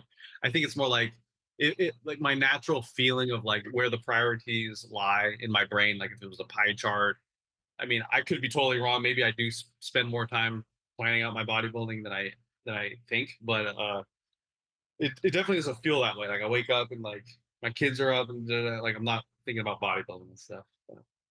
There was a topic that like kind of jumped into my head for a second about um it was about like training and nutrition. Do you ever feel like everyone in the gym overestimates how good their training is, and they over so they overestimate how good their training is, underestimate the importance of like how much better they can train, and then on the flip side with nutrition, they turn it into the fucking, you know, it's funny, like I don't even want to talk about bodybuilding to be honest, but well, whatever, let's do it. But they also they completely turn into the boogeyman nutrition. Like they turn that shit like, God, if I could just get my nutrition together. And I look at them, I'm like, dude, you've never tracked a weight, you've never hit RR1 or 0. Like in my head, I'm like, dude, they're two totally separate things. Like you could fucking, there's a spectrum for nutrition, there's a spectrum for training, but people think, oh no, there's just the nutrition and it's just 0 and 100, and training isn't even a topic. Just go to the gym often and lift hard. I don't know, like, what do you think about that? Yeah, I think in the Gen Pop for sure, there's so much low hanging fruit for training. Like when you just walk through like a general gym, and it comes back to all those basics that they think they're doing the basics. They think they're training hard. They think they're using good technique or whatever it might be. But it's like, well, do you ever feel particularly tired? Do your muscles feel very tired? They're like, no, I'm always good to go. Like I never have to back off, whatever. And they never track their weights. They never try and progress them. They're just like, yeah, I just push hard every time. They just think it's going to come. That's how I started. Like I remember going to the gym. I was just like, yeah, just lift. It will come at some point. To me, that fuels the mind fuck and the gap between like the people that are crushing it and the people that are looking at it and being like, those motherfuckers can't be natural. Like there's no way. There's no way. And I think you've got a secret. Like that's why to me, smart training and at least smart-ish nutrition, just like hit some fucking calories and protein, eat healthy. Like it's literally that simple for nutrition. But to me, to training, you could spend like 10 or 20 years learning that shit. Nutrition, you learn that in 10 to 20 minutes. Yeah. Like training is a lifelong fucking journey. Nutrition is like one coaching period under you or under 3DMJ or under me or under RP or whoever. Like think about how many years you've spent learning training, bro. Yeah, Versus every how year. many, bro, it took you one coached season likely under a coach to learn your nutrition for the rest of your life. Like, anyways, that's Yeah. that. But I love like that you do such a good job teaching people these things because it affects their mental health. Like gains affects people's mental health. Competence, when people are not competent, they're not gonna be confident, and then their mental health is all fucked up, and then they're accusing family friends of being liars. Yeah. Yeah. Like there's a cascading effect for everything. So that's why like proper training and proper nutrition, like it doesn't have to feel like you're people look at us and they might think we're tracking everything or we're spending 80 hours in the gym. People always underestimate or overestimate what we're doing at all times. There's very like only people in the know, like me or you, know, okay, he's probably doing about this much or probably giving this much energy, mental energy. But like the outside world sees it and they're like, oh my God. So people legit think I track macros in my off season. Like, people are like, oh, his diet must be so intense. I'm like, no, I tracked macros in 2011, took a break for basically, or no, I tracked some off season. So 2011, 2013, 2016, those were like tracking years where I tracked for like 3 to 4 months, right? From 2016 to 2020 21, 5 years, I'm not tracking anything. I mean, in my fitness pal, in my brain, sure, but like I'm just eating and living life. So I think people, again, back to people really people overestimate like the difficulty of nutrition so hard, but they really underestimate how much room they could make gains in the training element. They really overestimate how good they are at training. And it's crazy, man. It fucks with people's mental health. Like Yeah. it makes the journey not enjoyable. And I know how how enjoyable this shit could be when you're at least nailing the basics. Like Yeah. it can be so fun. Like we can all be living our best lives. Yeah. You Just do get the that best. with nutrition, you get the immediate feedback of like, I'm in a calorie surplus, weight's going up, or calorie deficit, weight's coming down. But with training, especially once you've been doing it a while, you don't get that immediate feedback past the newbie period where you can hit PRs every single week. Once you're 5-10 years in, you're hitting PRs every month, every couple of months. Like it's sparing. So you have to trust the process. But if you have no confidence in the process, then you feel very lost. So I completely agree with you that once you get confidence, like I know I'm doing what I need to do to like ignite the fire for muscle gain, like you just go and do it. And then it's like on the back burner and you don't think about it so much. Like you've probably also with your training, whether off season, on season, but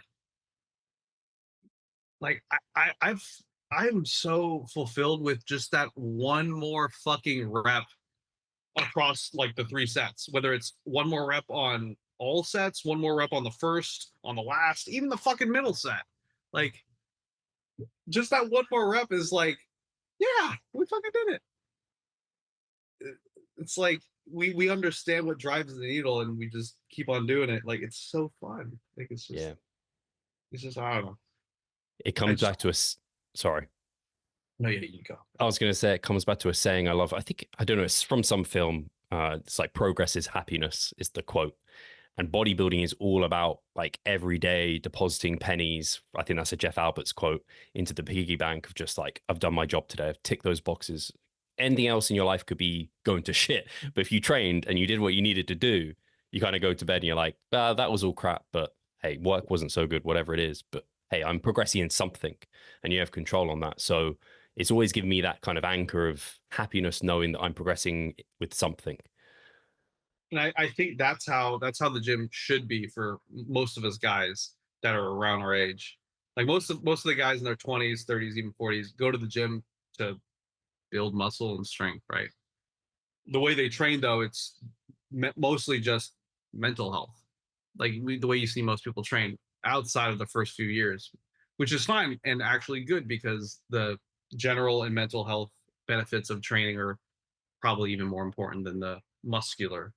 But when the expectations and desires are here, but you're only getting here, that's where it clashes. And we're back to talk about the mental health kind of issues that people will have. But yeah, the gym can and should be, and I think guys like you, guys like me, and guys like our other colleagues and contemporaries are doing a pretty good job at like helping people get into a place where like they can make gains as long as they're just doing these things. And then hopefully the gym is a positive place, because for so many people, unfortunately, it is a place where they simply spend time Yeah. to maintain a level of mental health. And if they don't get into the gym, the mental health is down here. And that's how it is for everyone regardless, right? But like the gym could be a place where like your baseline mental health isn't just here, but it's here, like because you're displaying competence and agency, and you're doing the things, and you're accomplishing goals. Most people in the gym are not accomplishing goals. They're here because they they joke. The TikTok generation these days, like, oh, I'd off myself if I didn't have. It's kind of a dangerous theme that you might be noticing, by the way. That seems to be popular. Uh, but yeah, like the gym can and should be a place where we're boosting our mental health above just a baseline maintenance, and that bleeds into everything else, rather than a place where it's like, oh, if I couldn't make it to the gym, I'd fucking whatever. I don't know. Becomes a dependence at that point. It's like it shouldn't be that way. Like food, I think for a lot of people controls them, whereas like you should be controlling the food. It's same with the gym. Like it's a positive thing to go and do, but if you can't for whatever reason for a moment, it's not like you're not. It's not a drug that you're dependent on that then drags you down. But Matt, I wanted to ask. So we talked about Matt the bodybuilder, where you want to go with your bodybuilding. What about your kind of your business? Do you have direction for like your content creation, things like this, like family life? Are there 6, 10, how many kids are coming down the pipeline? Do you have a plan for that? Yeah, God laughs at all the plans I've ever made, so I just stopped making plans, dude. Besides like kind of immediate ones. Like I might plan a peak week, but I can't plan like further than that. Shout out to Bearcat, by the way. Thank you. um, Are we fat loading? but Are you fat loading? so that's what I did. I did play with the, like that new research paper and all that Yeah. stuff. The fat load. I kind of did like a little ramp up because I was on poverty. Well, printing some stuff. Sorry about the noise, guys. But yeah, I played with that's Stevenson's paper with was Bearcat in that paper too? Yeah. He was. Yeah. Bearcat, Stevenson, and a few other really, really good guys. You already told your audience, I'm sure, but yeah, We did it. We had an interview. Yeah, I trust me, I watched them, bro. I watched nice. them times. I think I watched it like 1 or 2 years ago, and then it was like in June or July when I was starting to think about my own peak weeks coming up. I'm pretty sure I rewatched it again, and I rewatched some other stuff with you and Cliff, and like I was like pre-planning all my peak week bullshit in my head. What's funny too is because like I love Chris Bearcat, and like we're very unsoliciting type people. Like we do, I would never knock on someone's door and try to sell them something.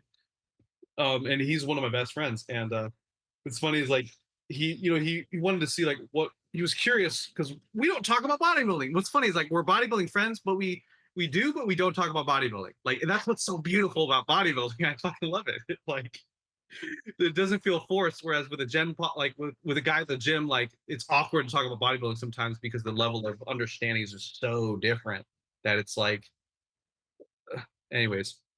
But Bearcat would like give some input, and that was already exactly what I was doing for my peak week and stuff. But yeah, like a typical Saturday show, a fat load, or the carb load Wednesday, Thursday, Friday, kind of back to more of a high protein, high fat, moderate carb, or lower, whatever. And what's crazy is like we did that for I did that for the Mayhem with like basically zero guidance or help from anyone. Bearcat chimed in on the next show that I did, where we did that kind of fat load day between the 2-day carb up in the show, and we didn't do as high calories that day. We actually like I'm a crazy water drinker by nature. Like I'm always just drinking water. Like it's what my body wants, not what I want necessarily. But we kind of like just like I maybe drank 75% as much water as I might normally. But anyways, for that Saturday show, the shit that was happening with my legs and body was crazy for that show. Sorry, like I realized that you asked me about what are my plans for the future. I'm talking about. That's all right. I then asked you about the fat load. But yeah, you mentioned the fat load. Yeah, guys, we play with fat loads, and I kind of liked it. Fat load prior to carb load, and then either a day of fat load or something of that sort before the show. Cool. And yeah, dude, it's crazy. Just learning new things for these shows. Super good. But yeah, I think you asked me about like what are my plans for the future business wise and stuff.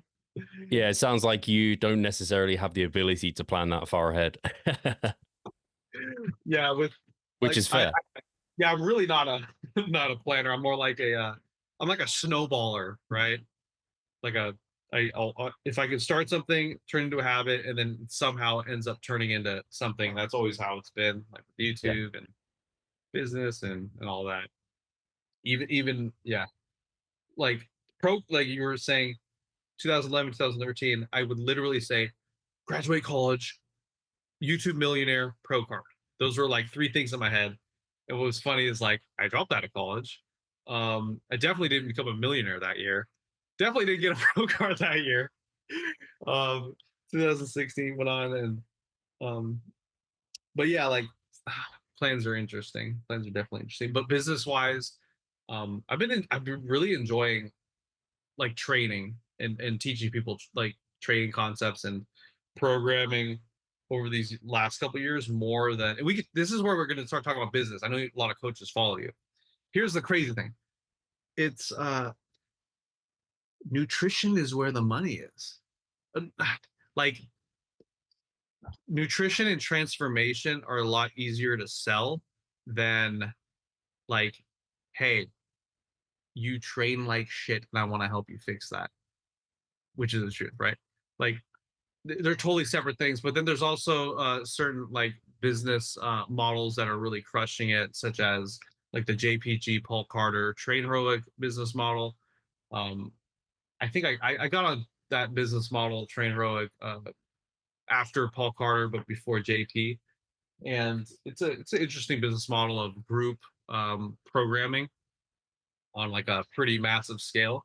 So that's really fun. I really enjoy that. I actually recently got back into one-on-one coaching again after like a super long hiatus, and I turned that into a boogeyman for myself. I've left so much money on the table. We could have a whole podcast about this, coming from like an influencer business perspective someday. I think your audience might like to hear about that journey. I'd be interested for sure. Yeah, you would fucking be like, you'd be tripping, dude. There's so many business opportunities. Like I'm a bad emailer. Like my emails, there's like 800,000 emails or something like that. But like some of these opportunities that I have not grasped over the years have been crazy. Like Gary V invites, fucking oh shit, Ellen show, and like all these things. Like I'm just a puss sometimes, during different phases of my life where I'm like, oh, yeah. But this has been a good year for me on a personal and business level because like, bro, this is my first podcast, and like I've been invited to podcasts since this. So this says a lot about you, but I've been invited to podcasts since they've existed. And it took me like 10 or 14 years to fucking pull the trigger on a podcast, which by the way, I'm glad you're the one. And you made me feel so comfortable to do one of these. I appreciate it. I have to thank you because next thing you know, I'm going to be on fucking Dr. Phil like in 6 weeks. Just because of you, because I did the podcast with you. I'll be a fucking billionaire by like literally next week if I keep pulling these triggers. Crazy. Which I need because I have so many kids. It's fucking nuts. You have no idea how much my health insurance is. It's crazy.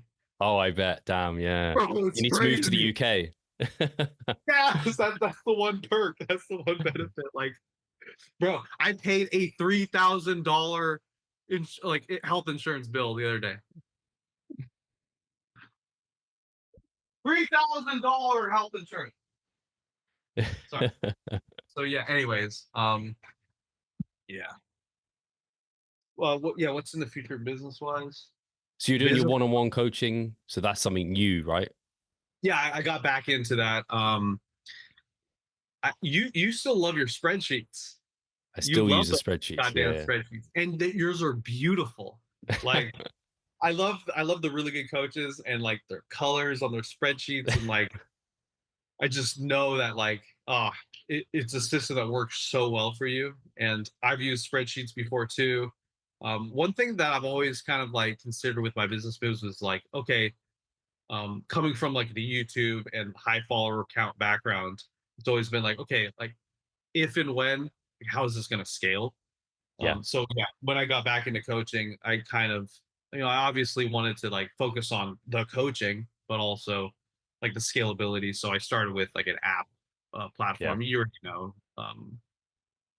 Trainerize, and rather than like the spreadsheets, because like I'm gonna bring my brother on board eventually, and then all that. So I kind of wanted to start from that system of potential Cool. scalability in the get-go. But That makes sense. You got the Natty, half Natty shirts now, and that's you got more colors. I've seen that. oh, That can be another avenue, right? that was, see, dude, I'm so slow to pull triggers. Like, Oh yeah, you had so much time on that. we launched. Like, I launched it in like 20, or we originally, had a company, Legends of Aesthetics. Some of your guys will know. Like, That could we be a sold podcast. shirts with the fucking legendary L, and then we shut down that business. That could be its own fucking podcast right there. I relaunched it with even though like this is my term, like I with my friends, like I speaking of friends, like I don't betray my friends, my guy over there, but like I won't even sell the L on a shirt out of my respect for Chris Lovato, because that was from a company that we shared together. Like even though the whole world is telling me like, wait, not yeah, the L and half natty, like that people would literally chop off their fucking arm for a half natty shirt that had the L. But yeah. Sorry, I'm fucking rambling. Yeah, shirts. we're having some fun with shirts again, mostly because just so like it hasn't even been like a profit motivated thing. Just so many people over the years have been like, dude, and I'm like, oh, I'll do it. And then a year passes by, I'm like, oh fuck. You start to lose faith in yourself. So this was the year where I'm like, okay, if I say I'm gonna do it, I'm going to fucking do it. When I program eat pussy, I'm going to eat the pussy. Make out with my wife, which by the way, guys, make love to your wives, please. You have no idea how important it is. Well, if you schedule it, then that means your marriage is like, no, dude. Like, you know nothing. You know nothing. That's my Australian accent. All right. I think from this I've gathered you need a personal assistant or a manager of some sort.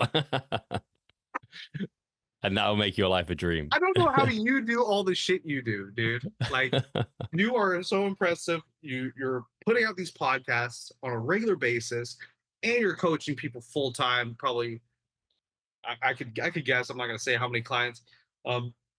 You're handling this. You've got a team. You've got co-coaches that you probably look after and make sure they're doing a good job. You got a lot going on, dude. Like if you added a kid to that, man, holy shit, that'd be interesting. I think it's interesting. I think a lot of people will see. I have time. Like it comes across as someone who's like got tons. I still have time, to be honest with you, and that's where kids could fill a hole, right? So I'm kind of securing time still in some sense, hopefully. But for you, that time is just like completely sunk over here. So I get it. But you don't want to. The thing is, I think this speaks to your credibility too, where, like you said, you missed opportunities, but that's part of that is a lot of those opportunities would have been selling greens powders or some snake oil, some bullshit. Definitely right? A lot of those, but there's a lot of legit ones like world famous. You know what's funny? Like all I gotta do is open my message. Like you could tell me a company name, right? I will go to my email, type in the company name, and see some contract or like potential opportunity that like I didn't even know I received the email from. Like I could type in like Schwarzenegger and it would be like, oh, Arnold fucking invited you to some weird summit he did. I type in Gary Vee and it's like, hey Matt, this is Gary Vee's fucking um assistant and he's having a fitness summit with Mike Rashid and this, that, and that, this, and it's crazy. I guess. I mean, it's a good thing. It's a good thing to have these opportunities, and it's just, I think you're prioritizing what brings you joy and happiness in a way, and I think that's a great thing, Matt. Like, I wouldn't like be upset about that. You're doing all right.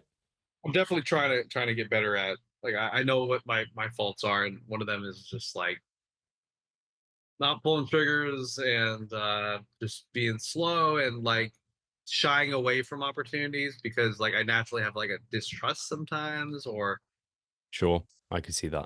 I've had a lot of you've probably felt this. Like the best coaches in the world often have like the most imposter syndrome.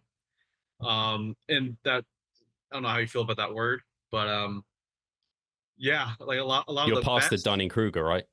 Oh yeah, they're past the crew. They're in the realm where they are actually a fucking expert, but they don't necessarily quite have the of where they could be and they deserve to be. But yeah, I need to work on that. And so I totally see honestly, I thank you for putting me on this because this is helping me break some of my own bullshit for sure. No, absolutely, Matt.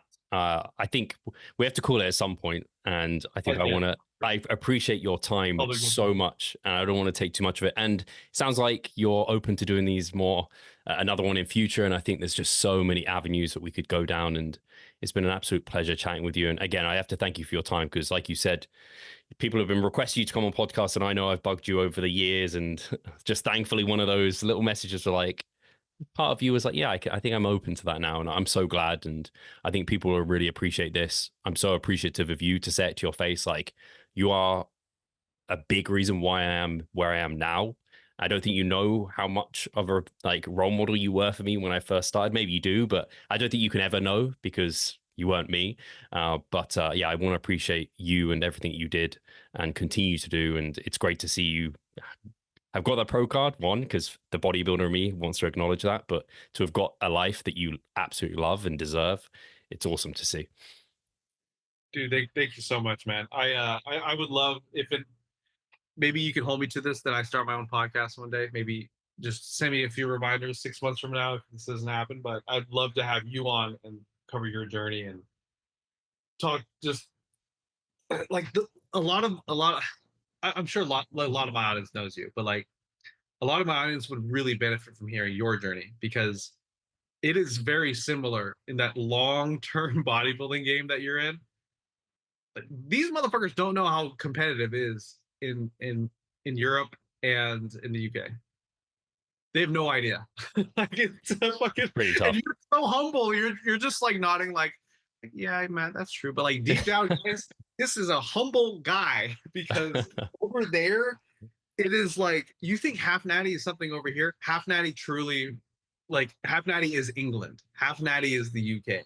Right. Yeah. Those motherfuckers, something in the water, where like just the average, decently well competitor is like, if people be like, see that and be like, holy fuck, this is crazy. Like this guy's definitely on stuff. And that's like the average natural bodybuilder over there. It is so competitive. It's crazy. But have you seen the Germans? Oh yeah, Germans and I say Germans and UKers. You guys are like Spain as well, pretty good, right? The Germans are like they're compensating for some shit from something. Like they're super nice now and they're super jacked. It's weird. Like they got nice and jacked. But yeah, your journey is it's like it's a like I commend you because there's like beauty in it. There's like I appreciate that. Like in America, you could bro, next week you could find a show in Idaho and be like, I am now I'm not gonna say the orgs, but like I'm now a ABC natural pro, or I'm now an XYZ natural pro. You could win like 7 pro cards like that. But like, this is gonna mean so much to you. And it, like, not even when you get it, it's just like you'll look back at the journey and you'll be like, I fucking loved that. Yeah. That's how I feel. It's like, I don't really care that I'm a pro right now. The sword and the the card that's gonna end up like in the trash can probably one day. Like, but like it made the journey like so beautiful, and I'm grateful for what it did to me and for me, because like, Yeah. I don't know. Who knows? Maybe I'd be a billionaire if I had that running streak in the beginning and I had the balls to respond to Gary Vee and to take all these opportunities. But like, I wouldn't have met my wife. Maybe I wouldn't have 4 kids right now, and things could have been totally different. Like, I'm just grateful things are the way they are, and I'm sure you probably feel the same way. That like you're probably more grateful that you're not a pro right now than had you gotten it years ago, and who knows where Sure. things would have taken you. Maybe you wouldn't have the same drive. Maybe you wouldn't be as interested in bodybuilding. Yeah. No, I completely agree. And it sounds like you need to launch the Half Natty podcast, calling it now. That's going to be the name. It's perfect. I might, yeah, the Half Natty podcast. Actually, I'm happy to be the first guest. It's super easy to set up a podcast. You will be the first fucking guest to Half Natty podcast. 100%. I tune into those episodes, and I no doubt the audience would as well. But if people aren't following you now, Matt, I'm sure the vast majority of the audience are. Where should they be following? Where do you post most of your content? You're on TikTok. I'm too old for TikTok by a year. Bro, we all slept on that. Oh, shame on us. Shame. See, more missed opportunities, guys. You got to pull those triggers. But yeah, Matt Ogus on most things. So MATTOGUS. My YouTube is FlexForAll2. But if you type in my last name on most platforms, OGUS, you should be able to find me and see. Yeah. So amazing. I'll make sure I'll link that all in the bio. Plug some stuff, but like, I don't give a shit. Like, well, you've mentioned you've got your one-on-one coaching launching. We've got the t-shirts. No doubt a lot of the audience will be interested in both those two things. And then you've got your group coaching on Train Heroic. So yeah, I've seen you sharing that. Yeah. With one-on-one coaching, like I'm at a point where like I could be like crazy picky, so I don't want to like say, hey guys, hit me up for coaching, because like, trust me, like you're probably not gonna. We're probably not like you. I'm very like limited with how many people I'm taking on there. But Ogus Daily is my training group where like I'm running this shit myself. I have 4-day split, 5-day split, 6-day split, and it's like that's where my excitement for bodybuilding mostly is, and where I love to help people the most is like, nice. There's this whole world out there of training that you don't know exists that you can improve upon. It's going to improve your mental health. You're going to, yeah. So augustdaily.com is where they can find that. But I'm just, dude, I'm fucking so happy and glad that you put me on here, dude. Like, I'm going to hit lifetime PRs fucking in this tiny sliver of gym sesh between 9 o'clock to dropping my kid off at his homeschool enrichment class. We're gonna fucking have the best workout of my life, thanks to you. Well, go hit it. I'm not going to keep you any longer. Thank you so much, Matt. Thank you guys for listening, and we'll talk to you soon. Dude, thank you so much, man.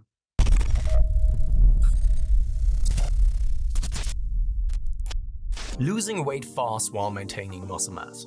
Sounds too good to be true, doesn't it? It isn't though. It's reality, and we know how to do it, and we will help you achieve this. The Minicut Movement is an 8-week fat loss program to make you lose a huge chunk of fat while maintaining muscle mass at the same time. We will support you from the beginning to the end so that you see the results you would like to and come out of it much stronger. You'll receive a fully automated spreadsheet that is based on your nutritional needs. You can choose between 6 different male and female training templates. Over 30 videos will guide you through each and every single step of the Minicut so that you're getting the most out of your journey and that you always know what to do. But the best thing is that you can start whenever you want. The Minicut Movement is open 24/7. So if you want to learn more or you're ready to sign up, hit the link in the description below. So let's revive stronger together.